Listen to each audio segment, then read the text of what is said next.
So, I hope you don't mind this. Every now and then I'm going to throw out a few challenges. Okay, and then all this stuff that's going on tonight is drawn from research. So we have this book, The Fourth Way, The Inspiring Future for Educational Change. Who's going to drive that inspiring future? Teachers are. Teachers can't do all of it. We've got to get our parents on board. We've got to get policymakers. Professors of education got to get back out there in the schools. Got to stop hiding in the university.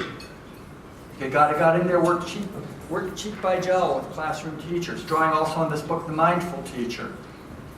Kind of eventually figured out that there were always going to be these pendulum swings in education. You know, it's always going to be this way, right? You're always going to have whole language, phonics, constructivist math computation exercise. It's always going to be going on. It's never going to go away. I'm sorry to tell you the bad news. So, what do we need? We need teachers to think.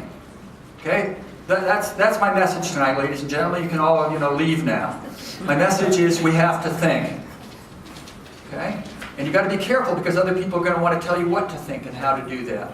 But I want you to do that kind of radical thinking about how these are the kids who are right in front of me. This is the curriculum content that we want them to learn. Okay? So all these other messages about, all these data management systems that you should be entering all your data in. Worked with one educator back in Boston, she said, I finally figured it out. They just don't want me to teach. They just want me to enter data all day long. Right? And if I can just get a lab coat, it was fine. I'll have a complete makeover. But that's not learning. Okay? We have police departments to do surveillance of individuals. We don't need teachers to do that. Forgive me, I'm really getting worked up here. Okay, I'm going to draw on this Learning Mosaic report, a multiple perspectives review of the Alberta Initiative for School Improvement. On the one hand, very appreciative of the good work that's done. On the other hand, some critical warnings in that report. And then Andy Hargreaves and I have a report that's coming out from the Canadian Teachers Federation called The Far Side of School Reform. Okay, you guys recognize Far Side? We get into all this bizarre stuff. How are we going to improve the teaching profession? I know, we'll tell the teachers what to do. And if they don't do it perfectly, then we'll tell them they're awful and they got to go back and do it better. Okay? That is not how you improve a profession. Okay, so we try and take that on, try and imagine a future in which teachers are driving educational improvement forward. Then this wonderful Leading Our Future Together report, I'm going to be drawing on that. And then finally, just getting started is trying to say this right. Final. Okay, the Finland-Alberta partnership. What can these two high-achieving jurisdictions learn from each other? So this basically is the magic, right here, where it all happens. The teacher with the kids, where you guys have been all day long, right? That's the magic that we want to kind of get to, this rich learning environment. But it's a tough job.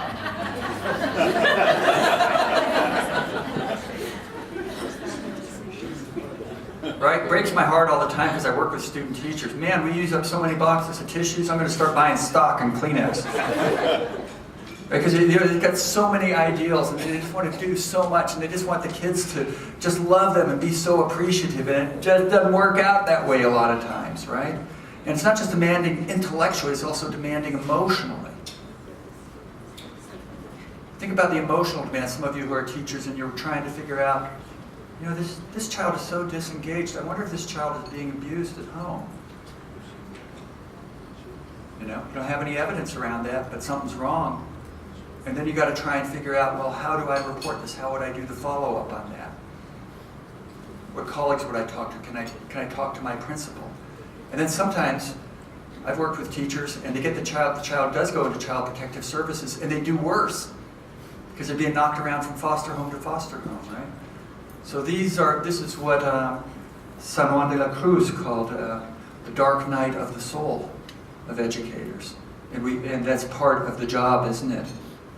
Dark night of the soul. Who are the kids that we're losing? Who are the kids that we're worried about? And if we're not attending to those kids, I would suggest to you that we're missing something. And by the way, they're not all just poor minority kids. Okay? They're in our affluent communities. They're in our middle class communities. Kids who somehow have lost their way. And so if we're caring educators, we bring an ethic of care to our work, then we have to kind of try and engage those kids and catch them. But here's a problem. Talking to educators in Calgary, I talk to educators in a lot of contexts. What if you're working in a low trust environment?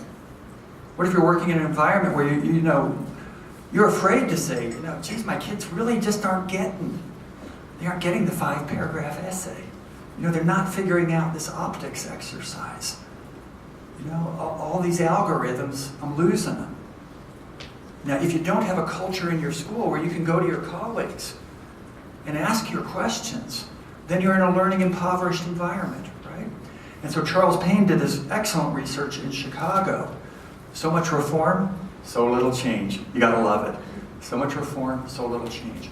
Why does it often happen that there's so little change in schools and there's all these reforms going on? Because the educators are in a low trust environment, right? And we're often not trusting policymakers, and other times we're not trusting each other. Okay? So any change that you want to do when you go back to your buildings, you're always working on 2 different levels. One is the actual change that you want to affect, and the other, I would suggest, is how can you build up a culture of trust in your building? And guess what? You can't just go in, if you're a principal, and say, okay, starting tomorrow, we're all going to start trusting each other. Right? You have to kind of quietly and attentively attend to people and respond to what they're asking for, and set up an environment where those pressing needs that they have can be honored. So in the Mindful Teacher, all of our teachers working in low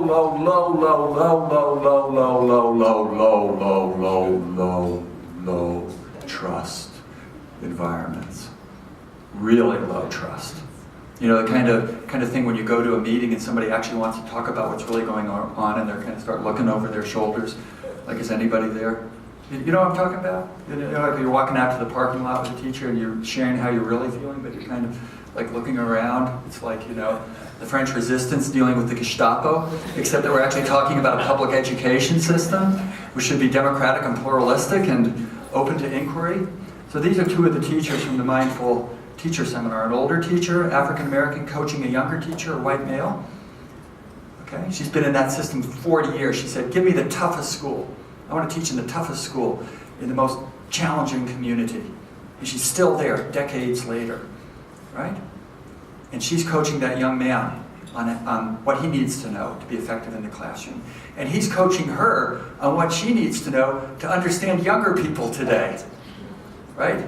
Because by the way, you guys who are young teachers, like when you get older, it's a challenge to try and figure out what are these young people thinking about, right? It's hilarious because I used to like to listen to Jefferson Airplane, the Beatles, and all this stuff, and I was like, these old people, they're so disconnected. Well, now I'm one of these older ones, right? And I'm kind of trying to listen to this young music that they're listening to. I think, man, that's awful stuff.